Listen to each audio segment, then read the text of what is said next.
ఆనాడు రాహుల్ గాంధీ గారు కన్యాకుమారి నుంచి కశ్మీర్ వరకు 150 రోజులు 4000 కిలోమీటర్ల పాదయాత్ర చేస్తూ మండు టెండల్లో మంచు కొండల్లో మిమ్మల్ని అందరినీ కలిసి మీ ఆలోచనలు పంచుకొని ఆనాడు కార్మికులను, విద్యార్థులను, నిరుద్యోగ యువకులను, రైతు కూలీల సంఘాలను కలిసి వాళ్ళు వెలుబుచ్చిన అభిప్రాయాలను రాహుల్ గాంధీ గారు సేకరించి ఈరోజు కులగణన చేపట్టాలి అని చెప్పి ఆదేశాలు ఇచ్చాడు.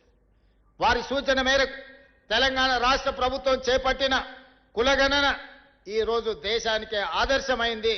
తెలంగాణ రాష్ట్ర ప్రభుత్వం చేసిన చట్టం ఈరోజు కేంద్ర ప్రభుత్వం దేశంలో కూడా జనగణనలో కులగణన చేర్చి తొందరలోనే ఎవరు ఎంతమంది ఉన్నారో తేలుస్తామని చెప్పి ఈరోజు కేంద్ర ప్రభుత్వం ప్రకటించింది అని అంటే ఈరోజు మీరందరూ అండగా నిలబడి తీసుకొచ్చిన ప్రభుత్వం తీసుకుంటున్న చర్యల వల్లనే ఈరోజు పేదవాళ్లకు న్యాయం జరుగుతున్నది.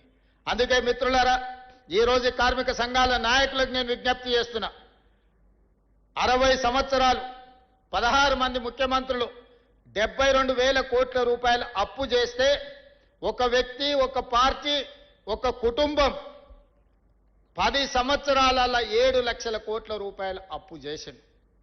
పోనీ 7 లక్షల కోట్ల రూపాయల అప్పుతోని ఎక్కడైనా ఏదైనా అభివృద్ధి జరిగిందా మీరు ఆలోచన చేయండి. మీ కార్మికులకు ఏదైనా మేలు జరిగిందా? చనిపోయిన కార్మికుల పట్ల మానవత్వంతో ఎప్పుడైనా ఆలోచన చేసిండ్రా? ఆర్టీసీ కార్మికులు ఆనాడు ధర్నా చేసి ఆనాడు మీరు ఉద్యమం చేస్తే 50 మంది కార్మికులను పొట్టన పెట్టుకున్నారు, కానీ మీతోని మాట్లాడలేదు.